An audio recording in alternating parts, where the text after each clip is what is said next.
Ya, Pak Irfan, kalau kita melihat tadi perilaku moral hazard ini seringkali kalau kita melihat kan kalau asuransi itu biasanya begitu orang mau masuk jadi anggota itu biasa diperiksa dulu kesehatannya sehingga tahu berapa premi yang harus dia bayar kan. Kalau ini kan enggak Pak, pokoknya orang bayar yang penting 6 bulan boleh klaim. Nah ini yang membuat akhirnya orang setelah klaim nggak bayar lagi. Nanti bayar denda nggak apa-apa deh, dendanya kecil ini dibandingin saya membayar premi misalnya. Nah itu kayaknya masih belum bisa dihilangkan perilaku moral hazard itu Pak. Gimana nih dari hasil kajian BPJS sendiri? Ya, memang itu bedanya asuransi komersial dengan sosial dan ini kan compulsory untuk seluruh penduduk.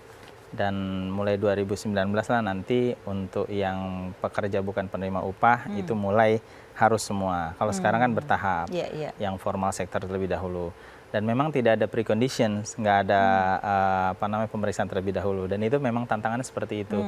Dan untuk semua umur ya? Semua umur, itu dia semua umur. Makanya saya sering kalau misalnya ketemu dengan pekerja penerima upah, khususnya yang formal sektor yang kaya dan sebagainya, kadang-kadang masih muda mereka bilang begini, buat apa saya kan punya asuransi komersial, bagus gitu, buat apa saya ikut, saya masih sehat. Nah tapi dia lupa, begitu nanti pensiun, siapa asuransi komersial yang mau menerima yang bersangkutan, apalagi kalau yang bersangkutan sakit. Kalaupun terima, ada waiting periodnya dan pasti preminya tinggi. Nah, tapi yang bisa menerima hanya BPJS. Nah, oleh karena itu harus empati. Oke, kita bayar sekarang pada saat ini. Nanti, manfaatnya paling tidak untuk orang tua kita saja lah.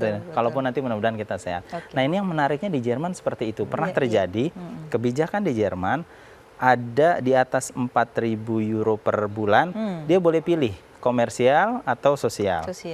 Akhirnya kebanyakan karena masih sehat, komersial dia masih murah. Begitu usia tua, dia mahal. Sehingga orang seperti itu. Nah akhirnya dirubah kebijakan itu.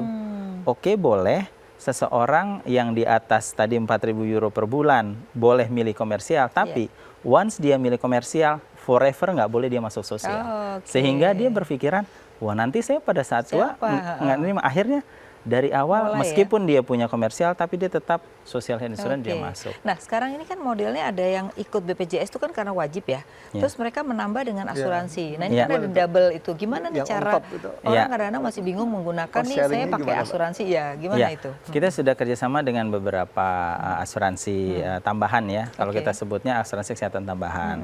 Itu ada istilahnya coordination of benefit. Sebagai contoh konkretnya begini. Kita kan nanggung hanya sampai dengan kelas 1. Betul. Nah, jadi kalau ada perusahaan yang pendapatannya besar dan sebagainya, dia sebenarnya bisa langsung beli komersial dan komersial itu sudah langsung nanti deal dengan kita. Preminya itu di dalamnya termasuk BPJS. Nanti begitu dia masuk ke rumah sakit, dia bisa langsung di VIP, tentu sesuai ketentuan. Nah, nanti rumah sakit selisihnya jadi itu akan dibayar oleh komersial. Nah, yang sampai kelas 1 kita. Ada beberapa mekanisme. Bisa jadi misalnya rumah sakit langsung nagihkan ke kita, sisanya ke komersial, atau pertama kali rumah sakit itu tagihkan ke komersial. Nanti komersial tagihkan ke kita yang sesuai kelas 1. Jadi tidak double costing. Nah, jadi itulah memang tidak double costing ya. Jadi orang kadang-kadang masih bingung nih, itu yang asuransi ini jadi BPJS enggak, padahal itu mereka sudah kerjasama ya. Itu sebenarnya wilayah negosiasi perusahaan. Mungkin perusahaan untuk diketahui, bagi perusahaan-perusahaan yang akan deal dengan asuransi komersial, langsung tanya, Anda bisa nggak bahwa saya bayar iuran tapi include di dalamnya BPJS dan di situ ada on top dan Anda harus nanti compete di situ preminya yang affordable tapi dua-duanya selain BPJS dia dapat on top benefit. Jadi dia tidak perlu double costing. Nah, di situ wilayah negosiasinya. Ini bagus sekali ya. Nah, Mas Berli, ini kan kalau kita melihat di negara lain itu kan sektor formalnya lebih banyak dari informal kan. Di Indonesia ini kalau kita lihat sektor informalnya makin naik. Bukan berarti ekonomi jelek loh. Karena sekarang banyak orang pengen jadi entrepreneur sendiri. Nah, kadang-kadang entrepreneur belum punya pegawai menjadi seolah-olah informal kan. Nah, informal ini kan dari sisi pajak aja susah dikolek gitu loh. Nah, bagaimana dengan BPJS yang kita harapkan tidak hanya sektor formal kan ke depan tapi juga informal. Gimana nih Mas Berli? Ya, jadi memang karena kita pajaknya masih tidak begitu tinggi compliant, jadi mau dititipin ke pajak juga susah gitu kan. Jadi memang ya yang perlu punya daya dorong baik baik carrot maupun sticknya dari BPJS. Yang dulu sempat beredar kan kalau tidak ikut BPJS tidak bisa perpanjang KTP segala macam. Jadi ya saya tidak tahu persis berapa persen yang dilaksanakan, tapi perlu ada linkage seperti itu bahwa ini adalah bagian dari bernegara dan menikmati jasa publik gitu. Sehingga kalau tidak terlibat, kalau tidak patuh membayar iuran sebagai yang istilahnya itu gig ekonomi kan. Jadi bukan kerja tetap tapi dia terima orderan yang fleksibel itu. Nah, itu dia juga harus tetap berpartisipasi di situ. Dan perlu ada sanksinya kan. Nah, ini sehingga ya bukan hanya berdasarkan kesadaran kan, tapi juga tadi perlu ada sanksi dan juga ada tapi kan reward. kita belum punya yang namanya single identity ya, di mana single identity itu menurut saya untuk pelayanan publik ya. Jadi kalau dia nggak mau bayar ini pelayanan publik akan dikurangin gitu misalnya. Nah ini kan kok kita susah banget terhadap single identity ini kenapa? Ya yang pernah dicoba tahun-tahun lalu kan itu kalau mau jadi konsultan di pemerintah itu harus melampirkan bukti pajak bahwa dia sudah membayar pajak di tahun sebelumnya gitu. Nah, ini mungkin berikutnya juga ya kontraktor ataupun yang terlibat di pemerintah dan BUMN ya harus ada bukti bahwa sudah bahwa tidak menunggak BPJS-nya lah misalnya gitu kan, seperti itu. Jadi mulai dari sana dulu yang dekat-dekat. Maksudnya kalau yang ya petani maupun pedagang kecil agak sulit juga, tapi yang dikontrol pemerintah dulu sehingga pelan-pelan ya mulai multiplier ke sektor-sektor lain. Gitu. Tapi kan sekarang dengan adanya peraturan baru di mana UKM itu kan dari 0 sampai 4,8 M itu wajib punya NPWP. Berarti sekarang mau tidak mau BPJS bisa mengatakan dong kalau belum nggak punya NPWP nggak boleh ikut BPJS. Bisa nggak begitu? Sebagai salah satu. Ya termasuk bahkan misalnya kalau mau ditambah lagi ya dengan misalnya perpanjang SIM ataupun KTP ya,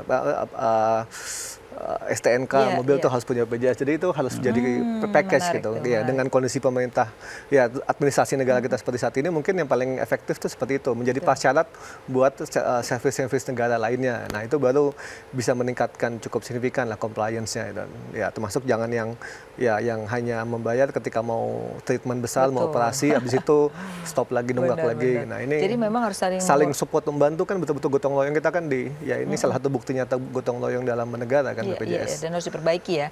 Nah ini menarik Pak, tadi dikatakan Pak Berli, harusnya kalau nanti itu kerjasama dengan Samsat misalnya, bahwa nanti kalau mereka itu harus cek dulu ya kan, mau BPJS cek dulu, mau bayar pajak cek dulu, kalau nggak boleh masuk BPJS gitu loh. Nah saya rasa ini salah satu juga cara-cara bagaimana orang bayar pajak maka dia bayar BPJS boleh ikut gitu kan, karena dia akan mendapatkan biaya yang lebih mahal dari BPJS kalau dia klaim sakit kan gitu. Nah udah mulai dijajaki belum Pak untuk prasyarat ini? Jadi memang dalam peraturan pemerintah tentang sanksi itu diatur, tapi untuk khusus informal sektor baru berlaku 2019. Jadi nanti 2019 wajib semua salah satu ya? seperti itu. Namun demikian law enforcement ini tidak di tangan BPJS Kesehatan. Jadi ada kementerian lembaga terkait untuk law enforcement tersebut.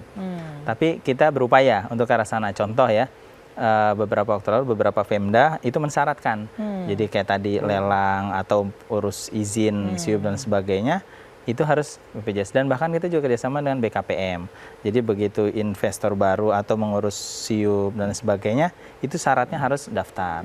Bahkan ada beberapa kita juga kerjasama dengan universitas negeri atau swasta di suatu daerah. Jadi kan? Ya tidak bagian daripada itu. Karena tidak boleh, jadi UKT, jadi begitu daftar, sekaligus yang pertama kali dikonfirmasi sudah jadi peserta belum. Sebenarnya di situ ada simbiosis mutualisme, karena universitas itu dia punya klinik. Jadi disyaratkan semua, karena pasti kan mahasiswa sebagian besar tinggal dekat kampus, maka dia akan terdaftar di situ. Nah itu jadi advantage juga buat universitas. Nah itu sudah ada di beberapa kota, seperti itu kerjasama sehingga coverage untuk mahasiswanya, seluruh mahasiswa terjamin. Bisa terjamin. Gitu. Nah sekarang ada juga pertanyaan begini, sekarang dengan menggunakan BPJS harusnya mudah, tapi kadang-kadang di rumah sakit suka di nomor 3-kan, nomor 4-kan gitu ya. Kadang-kadang nyari kamar aja susah. Terus yang kedua rumah sakitnya bilang, saya dahulukan orang yang bayar.